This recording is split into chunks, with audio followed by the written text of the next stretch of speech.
नमस्कार, मैं हूं आपके साथ यशु शुक्ला और आप देख रहे हैं के न्यूज की खास पेशकश, जिसमें सबसे पहले बात करेंगे विरोधियों पर हमला, प्रहार तगड़ा। पीएम मोदी ने रविवार को झारखंड और बंगाल में जनसभाओं को संबोधित किया। झारखंड में कांग्रेस और जेएमएम सरकार पर हमला बोला। उन्होंने कहा कि जेएमएम से झारखंड में जमीन घोटाला किया और सोनिया गांधी ने कोविड के बाद एक भी बार अपने निर्वाचन क्षेत्र का दौरा नहीं किया। प्रधानमंत्री नरेंद्र मोदी ने लोकसभा चुनाव के छठे और सातवें चरण में होने वाले मतदान को लेकर प्रचार तेज कर दिया है। पीएम मोदी ने राहुल गांधी के वायनाड और रायबरेली से चुनाव लड़ने पर निशाना साधते हुए कहा कि सोनिया कांग्रेस के लिए सीट मांग रही हैं और वो संसद सीट को अपनी पारिवारिक संपत्ति मानती हैं। आज देश को पता है कि संविधान को खतरा इंडिया ब्लॉक से है। वे मुसलमानों से एससी, एसटी, ओबीसी आरक्षण छीनना चाहते हैं। मैं उन्हें चुनौती दे रहा हूं कि वो लिखित में दें कि वो संविधान नहीं बदलेंगे, लेकिन कोई फायदा नहीं हुआ।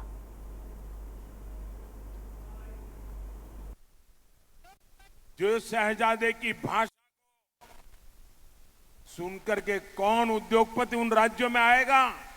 वो 50 बार सोचेगा कि शहजादे की ये नीतियां हैं तो उनके मुख्यमंत्री भी वैसा ही करेंगे। हमारा उद्योग, पैसे तो लग जाएंगे, बर्बाद हो जाएगा। और फिर चिल्लाना मत कि हमारे यहां से उद्योग चले गए, फलाने राज्य में गए, टिकने राज्य में गए। ये आपके शहजादे की भाषा के कारण आज दुनिया से इतने उद्योगकार आ रहे हैं। आपके राज्य में आने को कोई तैयार नहीं है, निवेश करने को तैयार नहीं है। और मुझे, मेरे लिए हिंदुस्तान के किसी भी कोने का नौजवान वो मेरा अपना है। मैं उसके अधिकारों को कोई छीन ले, ये मुझे स्वीकार्य नहीं है। और इसलिए कांग्रेस के, इंडिया अलायंस के, टीएमसी के ये जितने मुख्यमंत्री हैं वो स्पष्ट करे, ये जो शहजादे की भाषा उद्योगकारों के खिलाफ जो बोला जा रहा है, उद्योगों के खिलाफ बोला जा रहा है, निवेश के खिलाफ बोला जा रहा है, देश के नौजवानों की जिंदगी तबाह करने की भाषा बोली जा रही है। और अब बात करेंगे बीजेपी पर निशाना, गिरफ्तारी का ताना। आम आदमी पार्टी के राज्यसभा सांसद स्वाति मालीवाल से मारपीट के मामले में अरविंद केजरीवाल के पीए विभव कुमार की गिरफ्तारी के बाद केजरीवाल ने भाजपा के खिलाफ मोर्चा खोल दिया है। आम आदमी पार्टी के दफ्तर में दिल्ली के मुख्यमंत्री अरविंद केजरीवाल ने कार्यकर्ताओं को संबोधित किया और इस दौरान केजरीवाल ने भाजपा पर जमकर निशाना साधते हुए कहा कि इन लोगों ने ऑपरेशन झाड़ू शुरू किया है। ये आम आदमी पार्टी को कुचलने की कोशिश में है। हमारे नेताओं को गिरफ्तार किया जा रहा है। आने वाले दिनों में आपका बैंक अकाउंट भी सीज किया जाएगा। इसके बाद हमारी पार्टी का ऑफिस खाली किया जाएगा। केजरीवाल ने कहा कि पिछले 2 साल से इन्होंने हमारे नेताओं को गिरफ्तार करना शुरू किया। इन्होंने मनीष सिसोदिया, सत्येंद्र जैन को गिरफ्तार कर लिया, कल मेरे पीए तक को गिरफ्तार कर लिया। मैं प्रधानमंत्री को कहना चाहता हूं कि आप एक एक करके गिरफ्तार कर रहे हैं। आज हम सब साथी आ रहे हैं, आप गिरफ्तार कर लो, हम डरने वाले नहीं हैं। अरविंद केजरीवाल ने आज सत्ता पक्ष पर जमकर निशाना साधा है और उन्होंने कहा है कि आम आदमी पार्टी को खत्म करना चाहते हैं। एक के बाद एक हमारे नेताओं को जेल में डालने का काम कर रहे हैं। साथ ही साथ उन्होंने ये भी कहा कि चुनाव के बाद उनके आम आदमी पार्टी के जो बैंक अकाउंट्स हैं उनको सीज करने की कोशिश की जाएगी।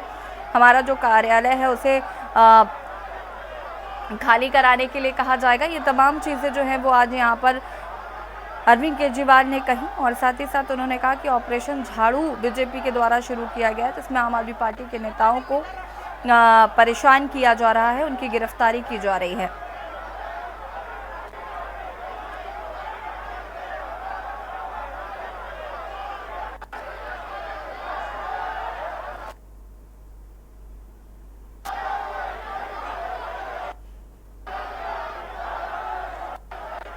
अरविंद केजरीवाल ने आज जमकर सत्ता पक्ष पर निशाना साधा है और उन्होंने कहा है कि उनकी पार्टी के लोगों को परेशान करने की कोशिश लगातार की जा रही है। आम आदमी पार्टी के बैंक अकाउंट्स को सीज करने की तैयारी चल रही है। ये तमाम आरोप आज अरविंद केजरीवाल ने लगाए हैं।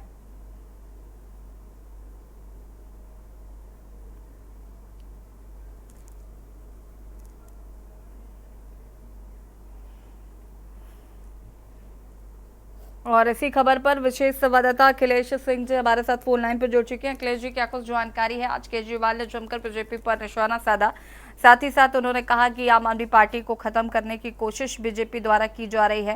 उनके जो नेता कार्यकर्ता है उनको लगातार गिरफ्तार किया जा रहा है।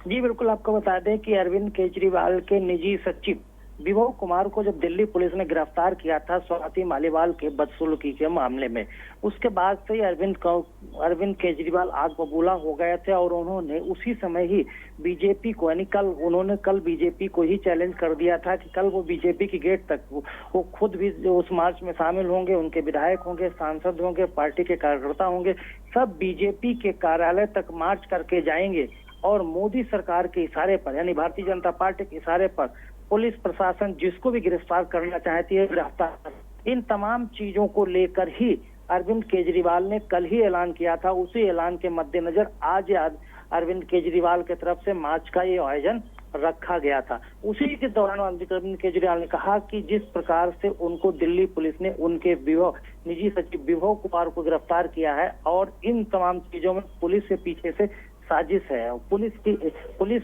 तरह से जो कर रही है उसके पीछे भारतीय जनता पार्टी का दिमाग काम कर रहा है। तो जो भारतीय जनता पार्टी करवाना चाहती है पुलिस प्रशासन वैसे करवाती है, इसलिए वो चाहते हैं क्यों न उनको जिसको वो पुलिस गिरफ्तार करना चाहती है या भारतीय जनता पार्टी जिसको गिरफ्तार करवाना चाहती है उसको गिरफ्तार कर ले। हम अपने सभी विधायक, सांसद, पार्टी के बड़े नेता, पार्टी के बड़े कार्यकर्ता सबको बुला लेंगे, वो खुद हम बीजेपी के कार्यालय चलकर जाएंगे कि ताकि वो जिसको गिरफ्तार करना चाहते हैं गिरफ्तार कर लें।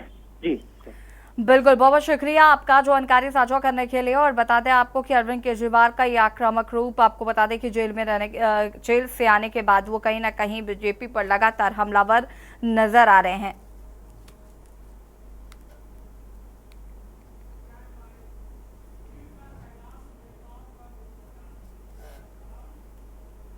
और अब बात करेंगे भीड़ का सैलाब, नेताओं का मूड खराब। प्रयागराज के फूलपुर में कांग्रेस के पूर्व अध्यक्ष राहुल गांधी और सपा मुखिया अखिलेश यादव की रैली में भगदड़ मच गई। कार्यकर्ता बैरिकेडिंग तोड़कर मंच पर पहुंच गए। इससे नाराज दोनों नेता बीच में सभा छोड़कर चले गए। दरअसल हुआ ये कि पड़ेला महादेव आफामऊ में आयोजित इंडिया गठबंधन की रैली में सपा और कांग्रेस के कार्यकर्ताओं का हुजूम उमड़ पड़ा। कांग्रेस नेता राहुल गांधी और सपा मुखिया अखिलेश यादव को देखने के लिए भीड़ बेकाबू हो गई। कार्यकर्ता बैरिकेडिंग तोड़कर अंदर घुस गए।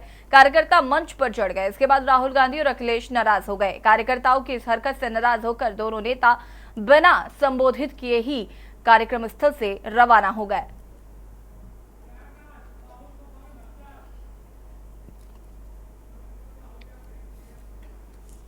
राहुल और अखिलेश की सभा में उमड़ी भीड़।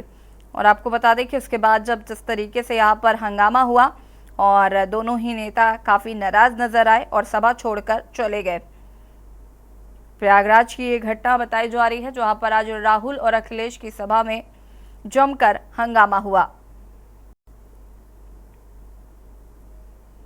कार्यकर्ता बैरिकेडिंग तोड़कर अंदर घुसे। फूलपुर में इंडी गठबंधन की सभा में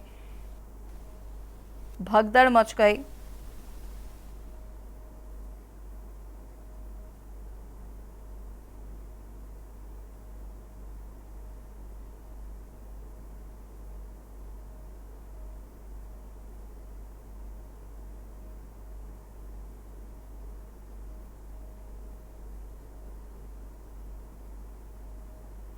अखिलेश और राहुल बिना ही सभा को संबोधित किए हुए मंच से रवाना हो गए।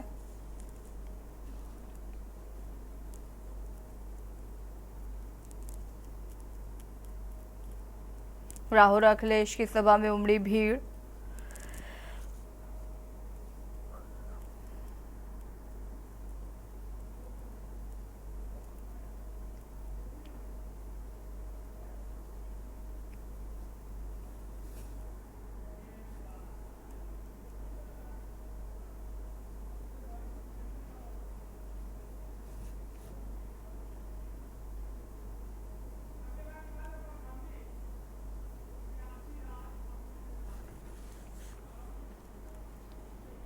और अब बात करेंगे सियासी रार अपनों में मार। कौशाम्बी जिले में सिराथू बीजेपी प्रत्याशी विनोद सोनकर के समर्थन में जनसभा करने आई अपना दल एस की अध्यक्ष अनुप्रिया पटेल के समर्थक और बीजेपी समर्थक के बीच किसी बात को लेकर मंच पर मारपीट हो गई। मंच पर मौजूद लोगों ने किसी तरह मामले को शांत कराया। बताया जा रहा है कि अनुप्रिया पटेल के जाने के बाद मंच पर मारपीट हुई। मारपीट का वीडियो जनसभा में मौजूद किसी शख्स से बनाकर सोशल मीडिया पर वायरल कर दिया है, जो बड़ी तेजी से वायरल हो रहा है। आपको बताते चले कि शनिवार को सिराथू विधानसभा के कल्याणपुर गांव में जनसभा का आयोजन हुआ था।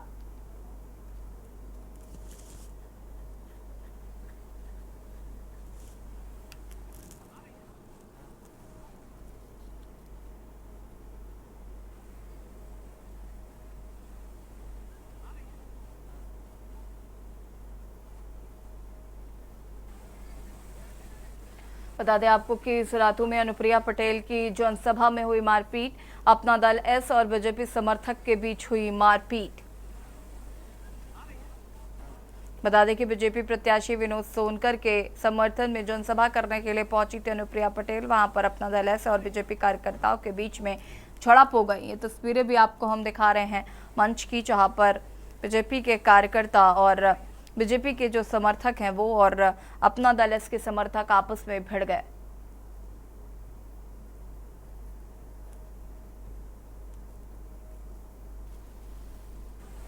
सिराथू विधानसभा के कल्याणपुर गांव का ये पूरा मामला बताया जा रहा है। इसी खबर पर ज्यादा जानकारी के लिए संवाददाता अनिरुद्ध हमारे साथ जुड़ चुके हैं। अनिरुद्ध, क्या कुछ जानकारी इस पूरे मामले को लेकर? जी, आपको बता दूं कि ये पूरा मामला सिराथू विधानसभा के कल्याणपुर गांव का है, जहां विनोद सोनकर प्रत्याशी हैं लोकसभा 50 से, कौशाम्बी से चुनाव लड़ रहे हैं। उनके समर्थन में जनसभा हुई थी, जिसमें अपना दल एस की अध्यक्ष अनुप्रिया पटेल पहुंचना था। उसके पहले ही मंच में चढ़ने को लेकर कार्यकर्ताओं में, अपना दल एस कार्यकर्ता और भाजपा के कार्यकर्ताओं में मारपीट हुआ, जिसका वीडियो सोशल मीडिया में तेजी से वायरल हुआ और उसके बाद कार्यकर्ताओं के बीच बचाव में मामला शांत हुआ। जी, शुक्रिया आपका जानकारी साझा करने के लिए। और बता दें आपको कि यहाँ पर जमकर मारपीट हुई है। फिलहाल मामले को शांत कराया गया।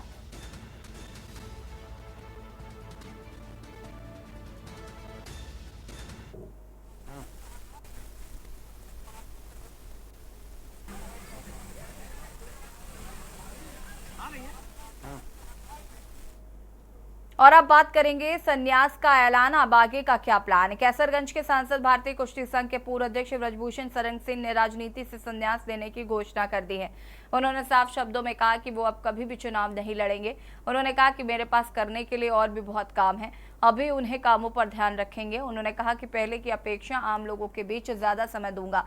मुझे पूरी जानकारी है कि संसदीय क्षेत्र में कहां पर किस प्रकार की समस्या है। जैसे जहां पुल नहीं है, जहां पर सड़क की सुविधा नहीं है, वहां पर इन समस्याओं का समाधान करना पहली प्राथमिकता होगी। इसके अलावा पानी बिजली की जो भी समस्या होगी उसका निदान कराने के बारे में पहल की जाएगी। मुझे क्षेत्र की सारी समस्याएं पता है, किसके पास घर नहीं है और किनके पास बिजली नहीं है।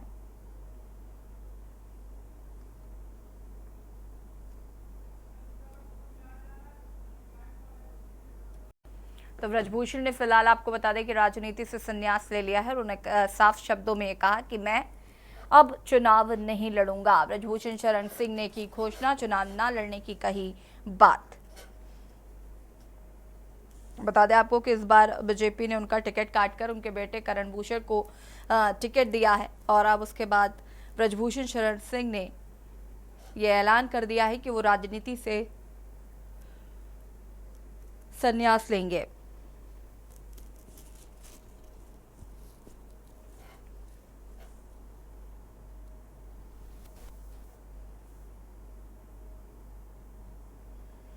ब्रजभूषण शरण सिंह ने किया ऐलान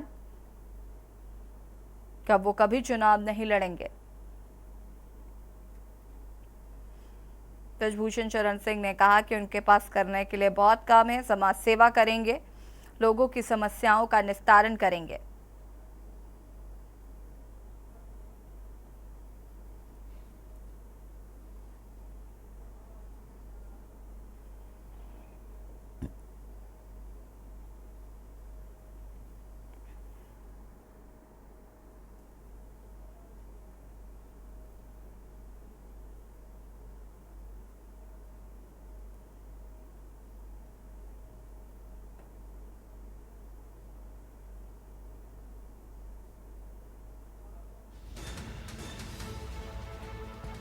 ब्रजभूषण शरण सिंह ने किया ऐलान, कहा मैं कभी नहीं लड़ूंगा चुनाव।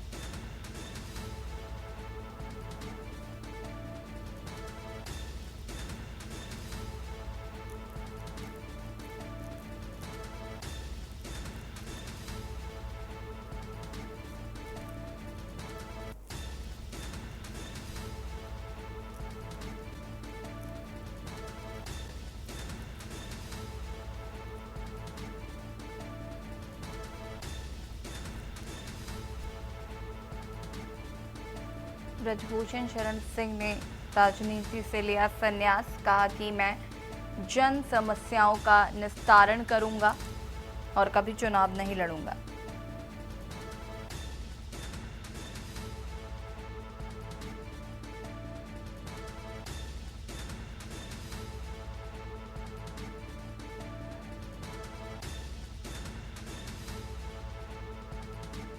और इसी खबर पर ज्यादा जानकारी के लिए संवाददाता फराज हमारे साथ जुड़ चुके हैं। फराज, क्या कुछ जानकारी है? ब्रजभूषण शरण सिंह ने राजनीति से संन्यास ले लिया है, साथ ही साथ उन्होंने कहा कि वो जन समस्याओं का निस्तारण करेंगे। जी बिल्कुल, बताना चाहेंगे कैसरगंज के सांसद ब्रजभूषण सिंह जो काफी विवाद में आए थे पहलवानों के आरोप के बाद में, और कई बयान पे उनके जो है भारी राजनीति हुई है। इसी में एक बयान और आया है जिसमें उन्होंने कहा कि अब कोई चुनाव नहीं लेंगे, राजनीति से वो संन्यास लेंगे। और उनके बेटे जो है कैसरगंज हाट सीट से बीजेपी ने अपना भरोसा जताया है और उनको जो है टिकट दिया है। उनका बेटा लड़ रहा है बीजेपी से लोकसभा। जी शुक्रिया आपका जानकारी साझा करने के लिए।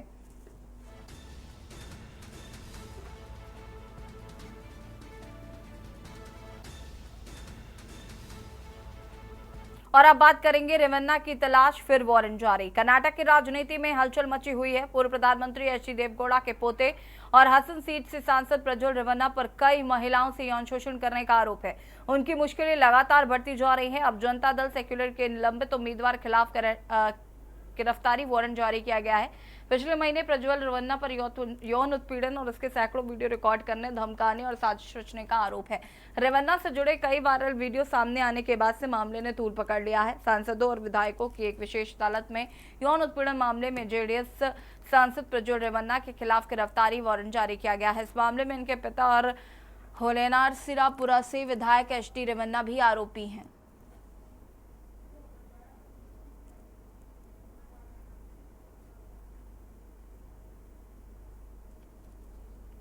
बता दें कि प्रज्वल रेवन्ना के खिलाफ नोटिस जारी किया गया है। ब्लू कॉर्नर नोटिस के बाद अब वारंट जारी किया गया है। कर्नाटक की राजनीति में हलचल, पूर्व पीएम देवेगौड़ा के पोते रेवन्ना की बड़ी मुश्किलें।